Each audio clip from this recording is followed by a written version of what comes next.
নমস্কার বন্ধুরা, বঙ্গ রেসিপিতে আপনাদের সবাইকে স্বাগত। আজ আমি বানাবো শাহি পনির। চলুন তাহলে দেখে নিন এই শাহি পনিরের রেসিপিটা আমি কিভাবে বানাচ্ছি। প্রথমেই আমি নিয়ে নিয়েছি পনিরটাকে আমি এখানে একটু বড় সাইজের করে কেটে নিয়েছি। পনিরটাকে আমি একটু ম্যারিনেট করে নেব। তার জন্য দিয়ে দিলাম সামান্য পরিমাণে একটু লাল লঙ্কার গুঁড়ো, সামান্য পরিমাণে একটু হলুদ, আর দিচ্ছি পরিমাণ মতো নুন। এবারে পনিরটাকে ভালো করে মাখিয়ে নিচ্ছি। পনিরটা ভালো করে আমার মাখিয়ে নেওয়া হয়ে গেছে। এবারে আমি পনিরটাকে ভেজে নেব। পনিরটা ভাজার জন্য আমি একটা ফ্রাইং প্যানের মধ্যে সাদা তেল গরম করে নিয়েছি। পনিরগুলোকে এবারে আমি দিয়ে দিচ্ছি। পনিরগুলোকে হালকা করে ভেজে নিয়েই তুলে নেব। বেশিক্ষণ ভাজবো না, বেশিক্ষণ ভাজলে পনিরগুলো শক্ত হয়ে যাবে। ওই তেলের মধ্যেই আমি দিয়ে দিলাম হাফ চামচ জিরে, 4টে এলাচ, দারচিনি আর 2টো লবঙ্গ। সামান্য একটু নাড়াচাড়া করে নিলাম। দিয়ে দিচ্ছি স্লাইস করে নেওয়া পেঁয়াজ। আমি এখানে 2টো মিডিয়াম সাইজের পেঁয়াজকে কেটে নিয়েছি। প্রথমে পেঁয়াজটাকে একটু ভালো করে নাড়াচাড়া করে নিয়ে ভেজে নেব। পেঁয়াজটা ভেজে নিয়েছি। এবারে আমি এর মধ্যে দিয়ে দিলাম 2টো বড় সাইজের টমেটো কুচানো। টমেটোটাকে দিয়েও আবারও একটু নাড়াচাড়া করে নিলাম।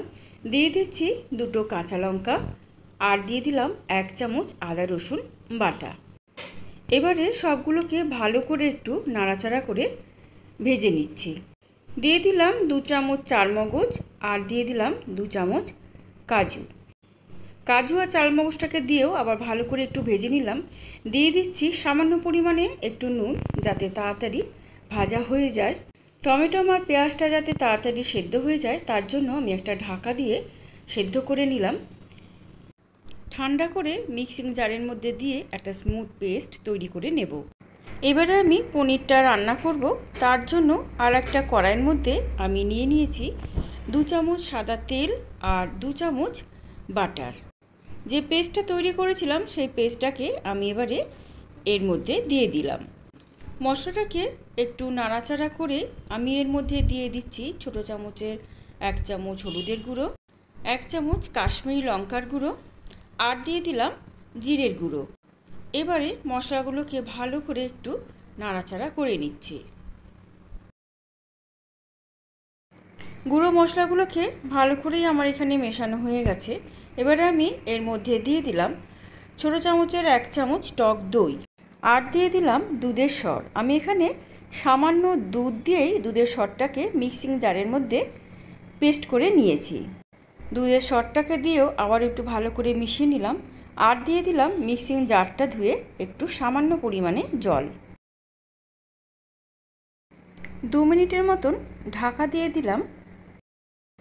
2 মিনিট পর ঢাকাটা খুলে নিয়ে আবার একটু নাড়াচাড়া করে নিলাম।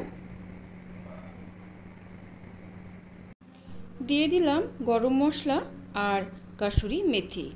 এবারে আমি এর মধ্যে সামান্য পরিমাণে একটু জল দিয়ে দিলাম। দিয়ে দিলাম পরিমাণ মতো নুন আর চিনি। ভেজে নেওয়া পনিরগুলোকে আমি এবারে এর মধ্যে দিয়ে দেব। শাহি পনিরের রেসিপিটা যদি ভালো লাগে তাহলে অবশ্যই একটা কমেন্ট করে জানাবেন, একটা লাইক করে শেয়ার করে দেবেন। আর যদি নতুন বন্ধু হয়ে থাকেন তাহলে প্লিজ আমার চ্যানেলটাকে সাবস্ক্রাইব করে দেবেন।